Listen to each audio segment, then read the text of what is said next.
Bienvenidos a todos a este nuevo ciclo que se llama Cátedra Libre. ¿Cómo están, muchachos? ¿Qué cuentan de bueno? Mi profesor de economía, todos siempre te tiran mucho hate. Sos pro dictadura, negacionista, porque la verdad que cuando pasó, tuve la necesidad de decírselo y mi pregunta es respecto al lenguaje inclusivo en la educación. Y además, en el fondo lo que Comentarle a Javier el tema del lenguaje inclusivo en las escuelas. ¿Qué opinas del desarrollo del conflicto pseudo-mapuche en Chile y Argentina? Tengo una profesora, pidió por favor que cualquiera de las chicas, si se siente acosada, que vaya y denuncie. Lo mismo, bueno, los compañeros, digamos, a mis compañeros, o sea, todos le siguen el juego a ella. Y bueno, a mí cada tanto me tira como un palo. No sé, estás recibiendo hostigamiento.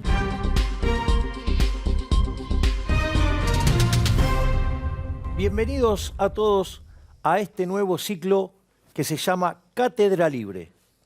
En este ciclo van a tener la oportunidad de preguntarme directamente a aquellos que quieran saber cuál es mi opinión, mi visión sobre los distintos temas. Yo voy a interactuar de modo directo con ustedes, en donde ustedes me preguntan y yo contesto. ¿Cómo va a ser la dinámica? Muy simple. Cada programa, 6 de ustedes van a venir y van a compartir conmigo acá el estudio, me van a preguntar y yo les voy a dar mi respuesta. Así es que bueno, bienvenidos a todos y vamos a empezar ya con este ciclo de preguntas donde ustedes preguntan y yo, Javier Milei, contesto. ¿Qué tal? ¿Cómo están, muchachos? ¿Qué cuentan de bueno?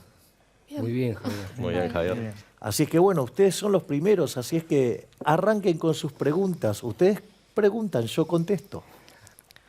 Hola Javier, mi nombre es Sofía. ¿Qué tal, Sofía? Soy de Capital Federal y mi pregunta es respecto al lenguaje inclusivo en la educación. Por ejemplo, en mi colegio nos dan textos en lenguaje inclusivo y quería saber qué opinabas al respecto. Bueno, en principio yo no estoy a favor de lo que es el lenguaje inclusivo.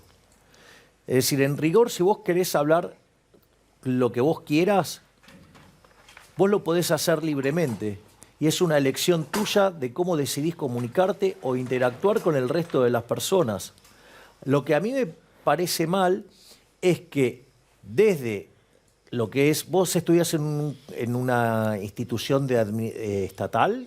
Sí, en una escuela pública. Bueno, entonces eso en el fondo constituye adoctrinamiento. Porque en el fondo vos podés elegir hablar en el formato que quieras y después si la gente te entiende o no es un problema tuyo y de la gente y cómo te vas a comunicar.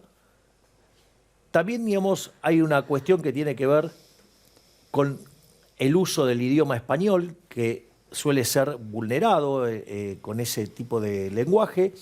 Pero a mí lo que me parece grave es que el Estado, sacándole recursos por la fuerza a los individuos, imponga una agenda. Es decir, eso violenta lo que sería la educación y además, en el fondo lo que Entonces, en el fondo ustedes lo que encuentran en esa situación es que ahí hay un claro adoctrinamiento. Es decir, que es en el fondo lo que trata de imponer la izquierda en todo lo que es su agenda posmarxista, en términos políticos, si ustedes quieren, o neomarxista, o sea, la forma que ustedes le quieran dar, o marxismo cultural, donde básicamente lo que hace la izquierda es imponer estos temas y generar disputas, ¿sí? Lo que era la vieja lucha de clases, que en lo que era la visión marxista entre capitalistas y trabajadores, en realidad ahora se plantea en distintas cuestiones. Una de ellas es justamente el lenguaje. ¿Por qué? Porque en el lenguaje es como vos materializás y expresás tus pensamientos. Entonces, una forma de romper tus pensamientos es también de construirte a partir del lenguaje. Por lo tanto, estoy absolutamente en contra que eso se haga en la educación, porque de última tiene que ser una decisión tuya, y mucho menos que eso se haga además con recursos que se le sacan por la fuerza a los pagadores de impuestos. ¿Qué tal, Javier? Me llamo Ricardo Guzmán. ¿Qué tal, y soy Ricardo? de Capital Federal. Mi pregunta es, Ya que para nosotros el futuro es liberal, con la Argentina soñada que tenemos, ¿cómo podrías explicarle a una persona la visión de la potencia que queremos transformar? Bueno, lo primero que hay que tener en cuenta es que aquellos países que son más libres tienen un PBI per cápita que es 8 veces más grande que los países que son reprimidos. Eso básicamente tiene una contracara, es que la tasa de crecimiento de un país libre es más que el doble que lo que es la tasa de crecimiento en un país reprimido. Pero al mismo tiempo, el decil más bajo de la distribución, no solo que está 11 veces mejor en el país libre que en el país reprimido, sino que además el ingreso promedio del decil más bajo en el país libre es el doble que el que existe en el país reprimido. Esto no es una cuestión menor porque la distribución del ingreso lleva un formato que se llama chi cuadrado o log normal, que también se lo conoce como distribución Pareto. O sea, la gente está acostumbrada a ver lo que se llama la distribución normal, que es donde la mediana coincide con la media. En este caso, la mediana está por debajo, ¿sí?, del promedio. Eso quiere decir que debajo del nivel promedio está, por ejemplo, cerca del 70 al 80% de la población. Imagínense que si además el decil más bajo de la distribución del país libre está el doble mejor que el promedio del país reprimido, quiere decir que está mejor que el 70-80% de la población del país reprimido. Además, hay entre 25 y 50 veces menos de pobres. En el formato estándar, 25 veces menos, y en el formato extremo, 50 veces menos. Además, la población vive un 25% más. Por lo tanto, lo primero que podríamos decir respecto a esto es que básicamente hay un montón de oportunidades y una forma que se puede vivir sustancialmente mejor. Entonces, lo primero que uno que tendría que hacer era, como decía Milton Friedman, primero los datos, y tiene que ir y contarle a la gente básicamente los beneficios de la libertad, porque justamente a eso nos referimos. ¿Y qué otro tema te gustaría vincular con esto? Porque no es solamente, digamos, mostrarle la cuestión cuantitativa, ¿qué otras inquietudes, o sea, hay respecto a esto en lo que tiene que ver en este planteo tuyo, en esta pregunta tuya? Digo, ¿qué otras cosas más, digamos, vos creés que deberíamos comunicarle? Digo, para extender la respuesta si es necesario. Y es una pregunta muy personal porque la idea es vos, sabiendo que querés hacer un poco de economía, pasarla con tu hermana, con tus animales, ya que vos estás tomando una gran responsabilidad. ¿Cuál sería tu visión? ¿Cómo podrías describirla, sabiendo que queremos dejar el país para que tome un impulso bastante interesante?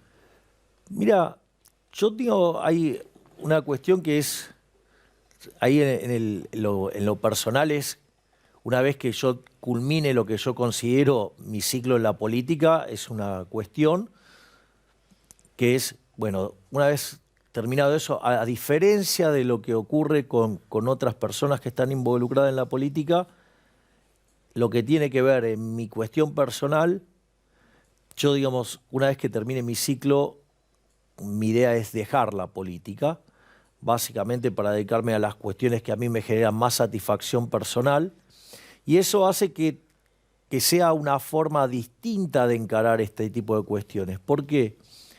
Porque en general lo que vos te encontrás es que los políticos no quieren soltar nunca la política y quieren seguir estando todo el tiempo. Entonces, y eso termina siempre generando muchísimo ruido en el sistema político. Y por otra parte, no hace que tomen las responsabilidades que debieran tomar. Claro. Es decir, una cosa fundamental, ¿qué pasa? Si vos quisieras seguir haciendo política, si vos tenés que enfrentar una situación donde hay que corregir enormes desequilibrios, como es el caso de Argentina, el problema ahí radica en el hecho de que vos muchas decisiones no las tomarías porque tendrían costos políticos.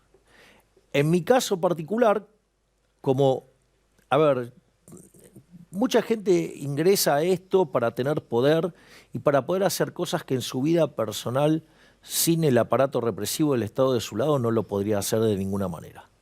A diferencia de esas personas, en mi caso, yo soy una persona que es feliz y no necesito nada de esto para ser feliz. Entonces, ¿qué es lo que pasa? Yo estoy fuertemente comprometido con cambiar de verdad a la Argentina. Y si hacer esos cambios implica tener que pagar un montón de costos políticos, a mí no me molesta en lo más mínimo, porque mi vocación es la del cambio, no la de hacer política. Es decir, yo no necesito el poder para ser feliz o para tener cosas, porque yo digo, esas cosas las tengo independientemente de estar o no en política. Eso implica también una forma distinta de hacer política, porque en general, básicamente, el político que te pide el voto para tener el poder él y hacer lo que quiera.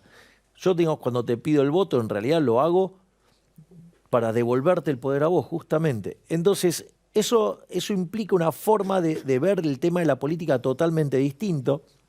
Es decir, con lo cual yo voy a hacer lo que considero que hay que hacer.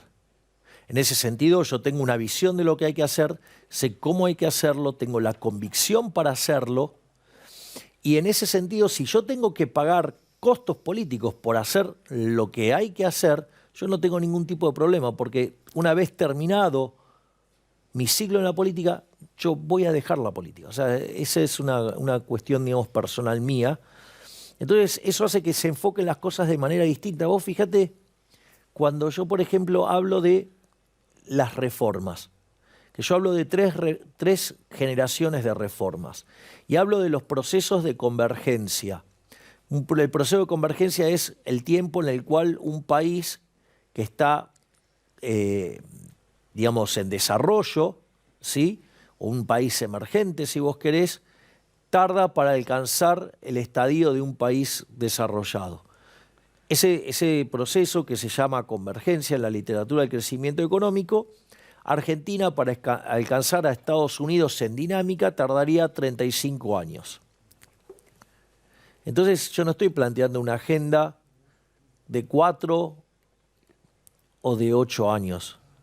Es decir, es una agenda de por lo menos 35 años y es una agenda que obviamente me excede a mí y en el fondo lo que yo quiero hacer es empezar a plantar el árbol, más allá de que esa sombra la pueda disfrutar o no yo mismo. O sea, básicamente es eso, es la vocación por cambiar definitivamente al país para volver a abrazar las ideas de la libertad y volver a ser una potencia mundial. Así es que bueno, vamos y seguimos en el próximo bloque. Bueno, me sentí muy cómoda, estuvo muy interesante poder comentarle a Javier el tema del lenguaje inclusivo en las escuelas y estuvo muy bueno. Bueno, esto ha sido una experiencia inolvidable. Estoy muy contento con la respuesta que me dio Javier Milei y la verdad que él es el ejemplo y la inspiración. Nosotros sabemos lo que tenemos que hacer, lo único que queda es hacerlo. Así que muchas gracias.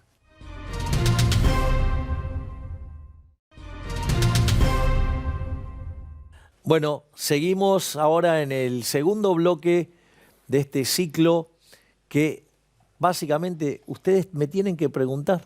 Así es que tu caso ahora. Hola Javier, mi nombre es Mora y quería preguntarte ¿Qué tal, Mora? ¿qué pensás respecto a la despenalización del consumo de drogas?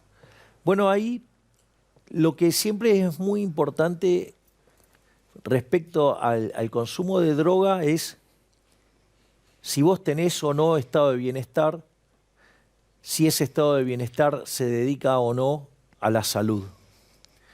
Si vos lo vas a plantear en una sociedad absolutamente libre, lo primero que hay que tener en cuenta es que la libertad también implica responsabilidad.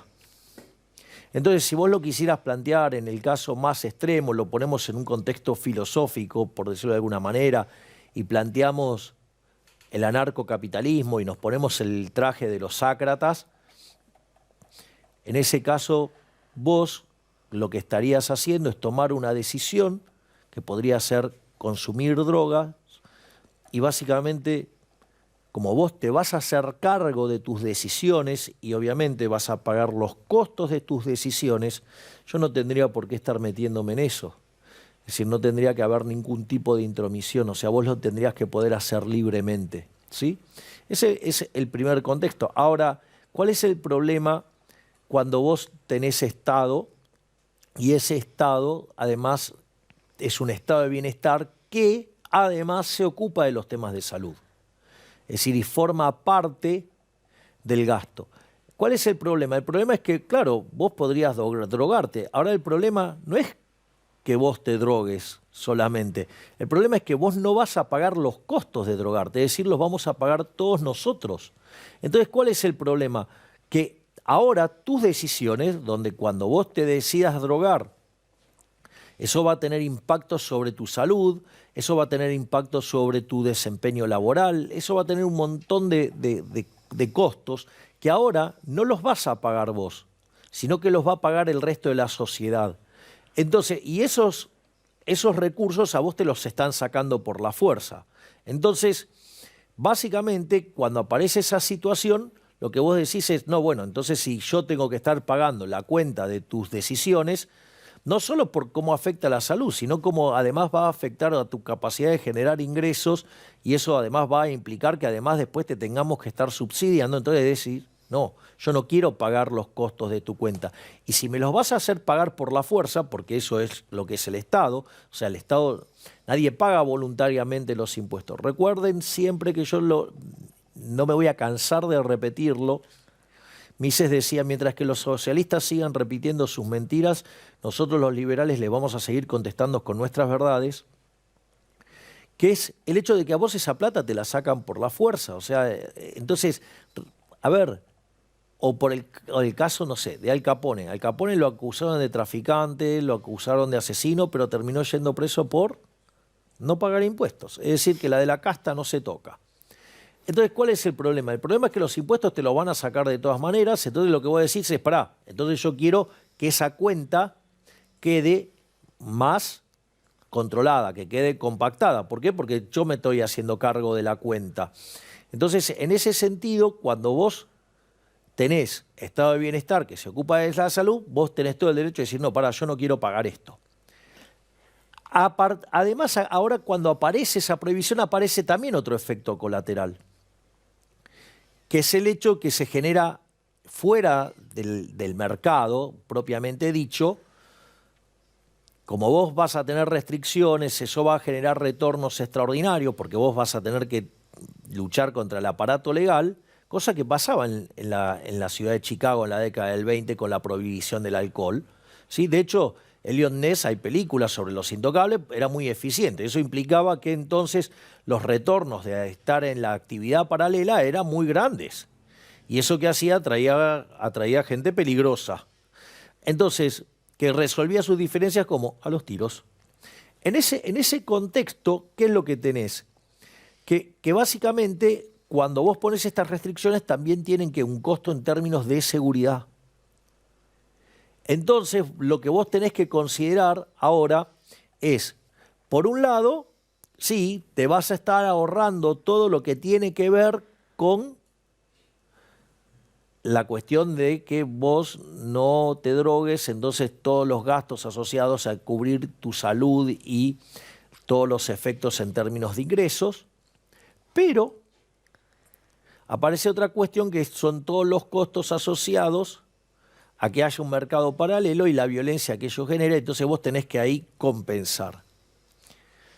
Pero hay un elemento adicional que es lo que lo hace más complicado, que dentro de los cómputos también tendrías que considerar qué es lo que sufren las familias asociado a que una persona de la propia familia se meta en todos estos problemas de la droga y termine muriendo en una balacera, por decirlo de alguna manera. Entonces, cuando vos empezás a contemplar esas cuestiones que son obviamente de naturaleza, digamos, absolutamente subjetiva, pero que tenés claro que, digamos, a ninguna madre le gusta perder un hijo, entonces es como que eso le da también fundamento a que si vos tenés estado de bienestar que se ocupa de la salud y vas a hacer la persecución del narcotráfico, obviamente lo vas a hacer. ¿Por qué? Porque no solo estás haciendo la compensación de los costos, sino que hay un elemento adicional que es muy fuerte para una persona perder un hijo en esas circunstancias. Por eso, digamos, se da la persecución y la pelea contra el narcotráfico. ¿Algo que quieras repreguntar sobre esto? No, está bien. ¿Quedó bien? Bueno, Sí. listo, fantástico. Qué bien que estoy explicando, ¿no? O sea, no sé si a él le expliqué bien porque él ahí metió una repregunta. ¿Y vos te había quedado? ¿Querías hacer repreguntas sobre lo que me habías preguntado? No, era eso. Ah, ok, bueno. Próximo. Bueno, hola Javier, mi nombre es Evaristo y soy de provincia. ¿Qué tal? ¿Cómo estás? Bien, vos. La pregunta que tenía para hacerte es ¿qué opinas del desarrollo del conflicto pseudo-mapuche en Chile y Argentina? Bueno, ahí nuestra posición es muy clara y tiene que ver con el hecho de, primero, no está tan claro que sean mapuches. Y segundo, digo que en general, digamos, los mapuches reconocidos o bien reconocidos, o sea, están integrados a las actividades de una manera no violenta. O sea, con lo cual es un grupo que es bastante raro, por eso muchos hacen referencia a los maputruchos, que básicamente en el fondo hay una cuestión de intereses económicos en el fondo. Y la otra es, hay un conflicto en términos de derechos de propiedad. Y aún si ese conflicto fuera cierto, por decirlo de alguna manera, o tuviera una base, la realidad es que ahí tenés otro problema, que es, por más que el conflicto exista, eso no amerita la violencia con la que se manejan estos supuestos mapuches. Y que dicho sea de paso, fíjate que también constituye parte de la agenda del marxismo cultural o posmarxismo o neomarxismo, que tiene que ver con estos conflictos que plantea digamos, estos posmarxistas en términos de es el aborigen contra, por decirlo de alguna manera, digamos, el hombre blanco, o digamos, el que básicamente se ha establecido. Y después también hay que tener en cuenta que hay cuestiones que son anacrónicas, ¿no? O sea, algunos conflictos, algunas situaciones, vos no podés estar evaluándolas con los instrumentos de hoy y de repente llevarlas al pasado, ¿no? Que tiene que ver la forma en que de repente se determinaron o se asignaron los derechos de propiedad. O sea, digo, hubo una guerra, digo, la guerra la ganó determinado grupo, llámese Roca y la conquista del desierto, ¿sí? Y en ese sentido, además, o sea, el derecho tiene todas unas cláusulas respecto a que una vez que pasado determinado tiempo, o sea, ya está, o sea, no deja de haber un problema. Primero, que en el momento que se hizo eso no era delito y eran las reglas con las que se actuaban eran otras. Segundo, está que después de un determinado tiempo esos delitos, por decirlo de alguna manera, proscriben. Que dicho sea de paso, en el momento que eso se hizo no era un delito. Y por otra parte, hay que ver, digamos, si estos reclamos son legítimos o están escondiendo en el fondo un reclamo económico por la cantidad de riquezas que hay en ese suelo. Y aún así, de ninguna manera, eso habilita el uso de la violencia, que es lo que están haciendo. Por lo tanto, yo ahí tengo una posición muy concreta. De hecho, con Victoria Villarruel hemos mandado un proyecto en esa línea porque básicamente el gobierno lo que no está haciendo es defender el derecho de propiedad, que es una de las cosas básicas que tendría que hacer. Y esto, fíjense que esto es interesante para ver cómo actúa el marxismo cultural, posmarxismo, díganle cómo se le da la gana. Porque fíjense, en función de un conflicto entre un grupo aborigen, pueblo originario, y el conquistador blanco, por decirlo de alguna manera, ¿qué es lo que en el fondo se pone en jaque? Se pone en jaque el derecho de propiedad. ¿Y por qué esto es complicado? Porque ¿cómo funciona el sistema capitalista? El sistema capitalista, el conflicto entre necesidades infinitas y recursos finitos se resuelve ¿cómo? Vía el sistema de precios. Ahora, ¿qué es lo que hace el sistema de precios? Suponete que yo, digamos, tengo estos anteojos y a vos te parece interesante comprármelos. Entonces empezamos a interactuar y entonces yo te termino entregando estos anteojos por una determinada cantidad de dinero. Eso lo que hace es generar un registro histórico que se llama precio.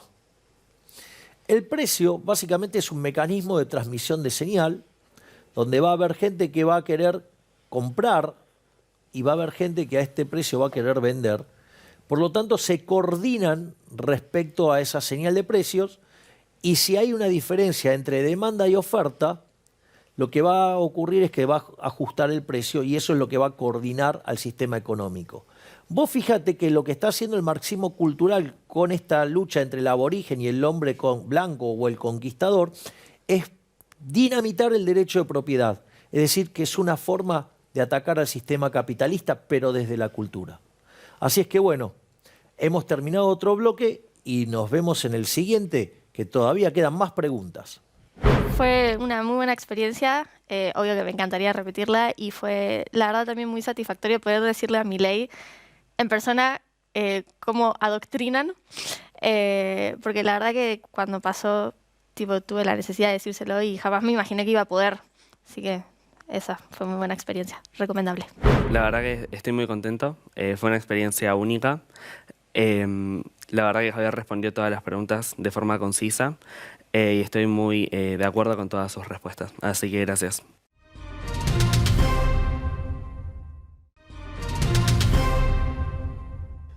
Bueno, seguimos con todo este divertido evento que es que ustedes me pregunten y yo contesto en esto Cátedra Libre. El próximo invitado o visitante de esta Cátedra Libre, nombre y pregunta. Hola Javier, soy Diego. Bueno, mi pregunta va apuntada a la educación. ¿Puedo hacer una pregunta antes, Diego? Sí.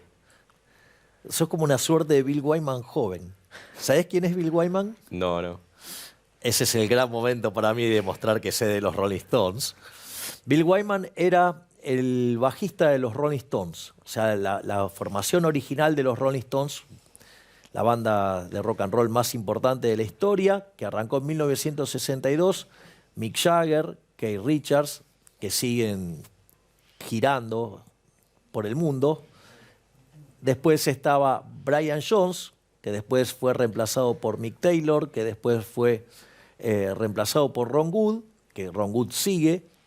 El bajista era Bill Wyman, sí, y el baterista, que en paz descanse, digamos, nuestro querido Charlie Watts.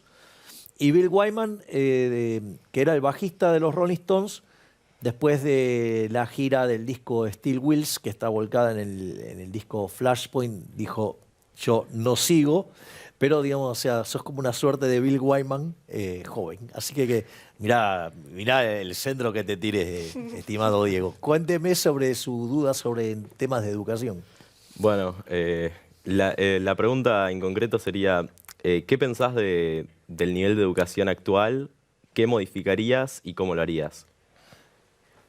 Bueno, yo tengo varias críticas en lo que respecta a la educación, porque lo primero que hay que entender es que, más allá de cualquier definición que hagamos y todo, la situación de la educación en Argentina es lamentable.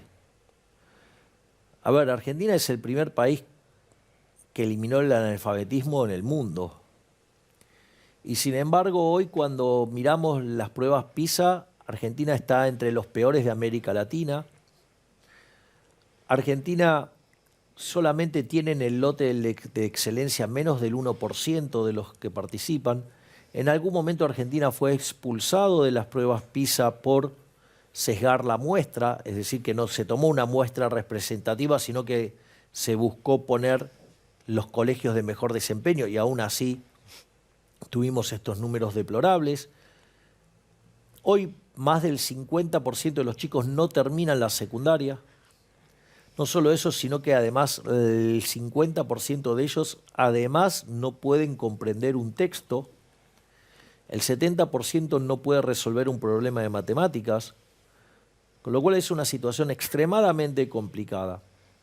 Es decir, cuando ustedes miran lo que es la evidencia empírica del crecimiento económico, la teoría moderna del crecimiento económico empezó con un artículo de Robert Solow del año 56 que plantea el modelo neoclásico de crecimiento económico, que en paralelo lo hizo otro autor que se llama Trevor Swan, por eso a veces se habla del modelo Solow-Swan. Y en el año 57 Solow lo testeó eso y solamente pudo explicar el 15% del crecimiento. A partir de ahí, la crítica que hizo la Universidad de Chicago, donde el director del Departamento de Economía era George Stigler, lo que le dice es que el problema es que a ese modelo le falta el capital humano. Y ahí en la Universidad de Chicago se desarrollaron dos líneas de análisis. Una es el caso de lo que tiene que ver con la microeconomía, que ahí está el trabajo sobre capital humano de Gary Becker, que es más a nivel individual, que es una literatura hoy sumamente extendida, donde muchos básicamente hablan del tema del capital humano. Y hay otra línea que tiene que ver con el crecimiento económico. Esa línea vinculada al crecimiento económico fue desarrollada por un japonés llamado Hirofumi Usawa, que para los argentinos es muy importante la historia de Usawa, porque Hirofumi Usawa fue el tutor de tesis de Miguel Sidrausky. Miguel Sidrausky, una persona, un argentino que estudió en la Universidad de Chicago, que murió a los 28 años, pero escribió una serie de artículos que revolucionaron la profesión, y justamente su tutor de tesis había sido Hirofumi Usawa. Y ahí Hirofumi Usawa resuelve el problema del crecimiento económico con capital humano. Y la realidad es que después la profesión decidió tomar otro camino, y ese camino solamente se retomó a mediados de la década de los 80, a partir del momento en el cual Paul Romer, premio Nobel de Economía hace no mucho tiempo, desarrolló la teoría del crecimiento endógeno, también en la Universidad de Chicago, cuyo tutor fue Robert Lucas Jr., que además alguien que interactuó también con Hirofumi Usawa, y a partir de ahí lo que se hizo fue testear empíricamente. Y ahí uno lo que encuentra es un trabajo de Gregory Mankiw, David Romer y David Weil, donde ellos lo que hacen es testear la hipótesis de crecimiento con capital humano, y ahí logran explicar el 85% del crecimiento, es decir, 70 puntos porcentuales del crecimiento es explicado por el capital humano. ¿Qué quiere decir esto? Es que es fundamental el capital humano para el desarrollo de un país. Ahora, el capital humano tiene dos partes. Una que es la alimentación. Cuando ustedes miran la historia del capitalismo, una de las cosas que van a ver es, o la historia de la humanidad, es que en los últimos 250 años hubo un desarrollo y un crecimiento fenomenal. Y ustedes tienen lo que es la fase del siglo XIX y la fase del siglo XX, y bueno, ahora el siglo XXI, digamos, a lo que es los registros de los históricos, vuela, por decirlo de alguna manera, a pesar de las crisis y todo, y a pesar de los keynesianos y de los políticos. ¿Y qué es lo interesante? Que el primer impulsor del crecimiento y que generó también gran despegue fue que la gente empezó a comer. Es decir, ha habido un rol importantísimo con lo que tiene que ver con la alimentación de la gente. O sea, que es lo que se llama el capital humano de primera generación, y el capital humano de segunda generación tiene que ver con la educación. No solo la educación ya sea en instituciones formales, sino que también tiene que ver con el learning by doing, o sea, el aprendizaje en la práctica. Y vos fíjate esto, Argentina no solo que está teniendo un desastre en materia educativa, sino que además hay un problema más grave, que hoy cerca de 2/3 de los chicos argentinos están debajo de la línea de la pobreza. Esto quiere decir que además, acorde a estimaciones como por ejemplo la que hace la UCA, que mide la pobreza en forma más amplia, no solo por línea de ingreso, y que además contempla las comidas que hacen a diario los chicos, quiere decir que además los chicos ni siquiera completan las comidas mínimas como para alcanzar un buen desarrollo intelectual y poder después rendir en el colegio. ¿Qué quiere decir esto? Que no solo tenemos un problema con el capital humano de segunda generación, sino que además estamos dinamitando el capital humano de primera generación. Y eso es profundamente grave. Por lo tanto, la primera medida que tenés que hacer es explicarle a la gente cuál es el verdadero problema. Es decir, le tenés que mostrar los datos a la gente y que tomen conciencia del problema, y que si seguimos con estas políticas como las que estamos llevando a cabo, o sea, nos vamos a convertir en una villa miseria en menos de 50 años. La otra cosa que también es muy importante para tener en cuenta en esto es que no solo, digamos, tenés ese problema de la juventud, sino que tenés también problemas para canalizar el ahorro, y tenés problemas para cómo funciona también la inversión, y también tenés problemas para cómo funciona la educación propiamente dicha. O sea, el primer problema es que la educación es pública. O sea, y ahí vos tenés también graves problemas de adoctrinamiento. Es decir, si vos quisieras construir, no sé, por ejemplo, la carrera de economista, si vos hicieras una carrera, ¿sí?, con profundo sentimiento liberal, lo que te va a pasar es que la CONIAU no te lo va a dejar pasar. Entonces, ahí vos tenés unas cuantas restricciones. Pero por decir algo, ¿no? O sea, ni que hablar de los niveles de adoctrinamiento que hay en facultades como Ciencias Sociales, ¿no?, de la Universidad de Buenos Aires, o la persecución que existe hacia los que tienen pensamiento liberal. De hecho, yo recientemente tuve que renunciar a la Universidad de Belgrano, donde yo daba clases, justamente por persecución. O sea, básicamente lo que hacían era plantar profesores que lo único que hacían eran agredir a mis alumnos o nutrirlos de elementos para agredirme en mis clases. Obviamente nunca lo lograron hacer de manera exitosa, pero evidentemente cuando vos te dabas cuenta que parte de las autoridades de la universidad eran parte de ese armado, vos decís, ¿para qué voy a seguir acá si en el fondo, o sea, es un motivo de conflicto permanente?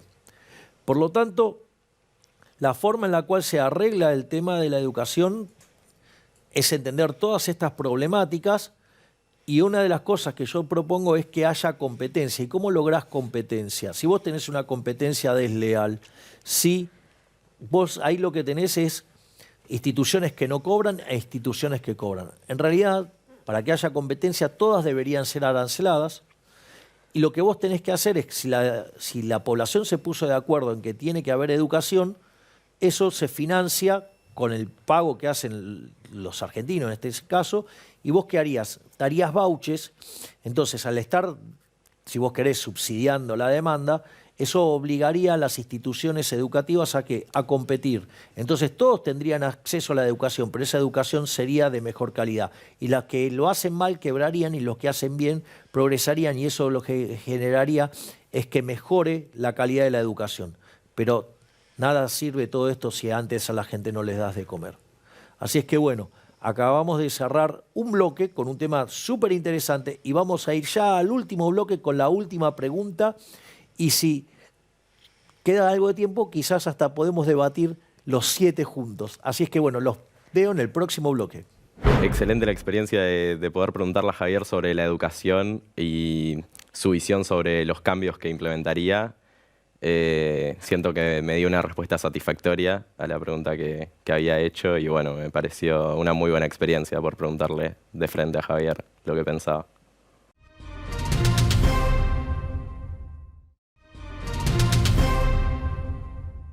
Aquí estamos de regreso cátedra libre. Entonces, ahora vamos ya con la última pregunta, estimado. Hola Javi, soy Ramiro. ¿Qué tal, y Ramiro? Te quería hacer una pregunta sobre si pensás que es posible... Para eso viniste, ¿eh? Digo, para hacer preguntas. Sí. Si pensás que es posible o en algún caso necesario hacer una reforma constitucional. A ver, yo creo que la Constitución del 94 generó un montón de problemas y lo ideal sería poder volver a la Constitución de Alberdi.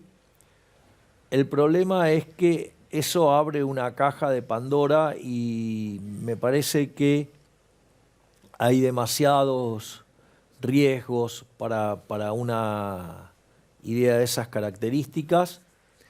Las cuestiones más complicadas, por ejemplo, lo que tiene que ver con la coparticipación, existen instrumentos legales para encontrarle la solución, pero me parece que, salvo que vos me digas que se puede optar por una constitución o la otra, no tenés muchas chances de hacer la apertura de la caja de Pandora porque te puede llegar a salir cualquier cosa y me parece que puede tener son riesgos enormes. Aparte, cuando vos tenés planteado hacer algo así, lo tenés que proponer como un eje de campaña. Y la realidad es que, fíjense que a mí sistemáticamente me acusan de ser antisistema.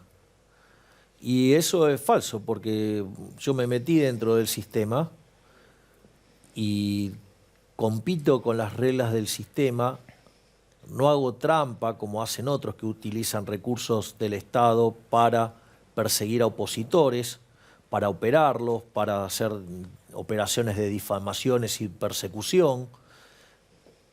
Y aún así yo sigo jugando dentro de las reglas del sistema. ¿Por qué? Porque mire, esto es muy simple. ¿Saben qué? La hinchada argentina es maravillosa, alienta bárbaro, es muy colorida, es fantástico. Pero ¿sabes qué? Los goles lo hace Messi. Y si no crees eso, ¿sabes qué? Poné una pelota en el medio de la cancha y a ver si se mueve con la gente alentando. Es decir, los goles los hace Messi. Entonces, en ese sentido, si uno decidió participar dentro del sistema y con las reglas del sistema, yo, desde mi punto de vista, no es un momento para plantear algo así. No es en la situación en la cual creo que podríamos hacer un cambio de semejante magnitud. Por lo tanto, de hecho, no es parte de mi proyecto presidencial estar tocando eso. O sea, me parece que es una discusión ya más allá de las 3 familias de generaciones de reformas. Así es que eso es lo que yo considero. Digo, lo ideal sería volver a la Constitución de Alberdi. Me parece que no están dadas las condiciones para hacerlo desde el punto de vista político, ni tampoco desde el punto de vista social. Y además, con las reglas que vos tenés, vos podrías encarar las reformas que hay que hacer para que el sistema funcione. Por lo tanto, yo creo que en ese sentido no es necesario avanzar en eso. Así es que, dadas las respuestas, salvo que quieras repreguntar algo o que estés contento con la respuesta, podemos empezar a interactuar los 7 y abrir un diálogo y ustedes, hasta que las velas no ardan, o sea, hasta que el momento que termine el programa de hoy. Así que si algo quieren decir, preguntar, agregar, o algo en lo que prefieran que profundicemos. Yo tengo una pregunta. Sí. O sea, por ejemplo, yo estoy en el CBC, Universidad Pública, y mi profesor de... Sí, de gestión estatal. Claro. O sea, son todas públicas. Sí. Porque están todas reguladas. Nada, la cuestión es que mi profesor de economía, también el director de cátedra, todos siempre te tiran mucho hate. Son pro dictadura, negacionista. Bueno, esos son básicamente lo que se llama falacias ad hominem. De hecho, yo no soy pro dictadura y eso es falso. Yo A ver, lo primero que habría que decirles es que el liberalismo es el respeto irrestricto del proyecto de vida del prójimo basado en el principio de no agresión y en defensa del derecho a la vida, a la libertad y a la propiedad. Por lo tanto, difícilmente yo pueda ser pro dictadura cuando soy pro libertad, pro principio de no agresión y además, o sea, dentro de los derechos que defiendo es el derecho a la vida, a la libertad y a la propiedad, cuando, digamos, las dictaduras se llevaron puestas vidas humanas y la libertad de los seres humanos. Por lo tanto, lo primero que puedo decir es que están mintiendo claramente. O sea, el problema es que la izquierda tiene este problema de la proyección, ¿no? Donde básicamente ellos son los que le tienen que dar cuenta al mundo, ¿no? Porque el sistema que aplicaron fue un fracaso en lo económico, en lo social, en lo cultural, y ellos son los que asesinaron a 150 millones de seres humanos. Ellos son los que siempre tuvieron que imponer por la fuerza ese sistema nefasto que empobrece, que quita la libertad, que quita vidas y que lleva a una situación miserable. Así es que, en realidad, uno le debería decir primero los datos y quizás estés necesitando terapia, estimado amigo de la izquierda. Está bien. ¿Alguna cosa más? A mí me pasa algo similar que lo que le pasa a ella, también en la UBA. Tengo una profesora que, bueno, es creo que subsecretaria de género en la UBA. Bueno, pidió por favor que cualquiera de las chicas, si se siente acosada, que vaya y denuncie. Bueno, después con respecto al lenguaje, la verdad que se deforma todo cuando habla. Lo mismo, bueno, los compañeros, digamos, a mis compañeros del curso, o sea, de la comisión, o sea, todos le siguen el juego a ella, o sea, pero piensan igual, o sea, eso es lo peor. Y bueno, a mí cada tanto me tira como un palo. No o sea, sé. estás recibiendo hostigamiento por parte de una profesora que además se dedica a adoctrinar. Y Es sí. decir, se dan cuenta la violencia, ¿no? Porque está financiado con recursos que nos quitan a todos los impuestos para imponer una agenda de formato socialista, lo cual es verdaderamente una aberración. O sea, le están imponiendo la religión socialista. Sí, sí, también, a ver, yo como que no opino, o sea, yo soy el único que opina distinto ahí. Y la verdad que siempre son como comentarios. La vez pasada me dijo que era macrista porque decía que Alberto Fernández, ella dijo que Macri, o sea, apoyó la dictadura de Bolivia en 2019. O sea, yo le dije, bueno, le digo, a ver, pero le digo, Alberto Fernández quiere reforzar los lazos políticos con Venezuela, le digo. O sea, y eso no ser No un solo dictador, con le Venezuela, digo. con Nicaragua, o sea, Yo sé- fue y por poco se arrodilla frente a la estatua de Mao Zedong.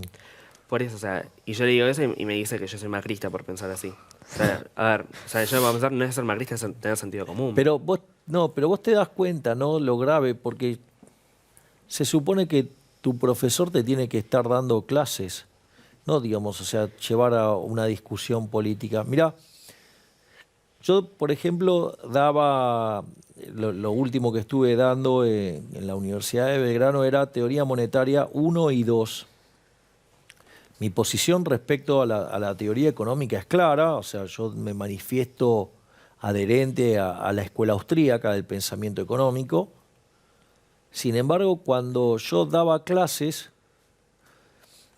lo que hacía era enseñar o tratar de enseñar o de transmitir lo que es el pensamiento mainstream. Es decir, lo que ustedes van a necesitar para cuando tengan que salir al mercado de trabajo. Es decir, entonces, por ejemplo, yo lo que hacía era dar toda la discusión mainstream, toda la discusión de la corriente principal, de qué es cómo trabaja la teoría económica de mayor aceptación en la profesión, y solamente dejaba lugares particulares y opcionales para que pudieran ver otras formas de pensar, otras formas de encarar el problema, y dejando en claro que era una visión que no es la de la corriente principal, porque ustedes, básicamente, el profesor transita 3 etapas. Una es, enseña más de lo que sabe, o sea, es un problema de manejo de ego. Después se equilibra eso y enseña lo que sabe. Y en la tercera etapa vos lo que tenés que hacer es enseñar lo que el alumno necesita en esa materia. O sea, entonces, vos, por más que a mí me guste, digamos, o sea, los austríacos, o sea, la corriente principal es la corriente neoclásica y así era lo que yo hacía. Bueno, estoy muy agradecido de haber tenido esta oportunidad y poder preguntarle a Javier su opinión sobre la reforma constitucional, y estoy contento con la respuesta que me pudo dar. Bueno, estamos cerrando este primer programa de Cátedra Libre. La verdad es que ha sido muy, muy interesante porque hemos discutido temas muy importantes, como es los beneficios de vivir en libertad.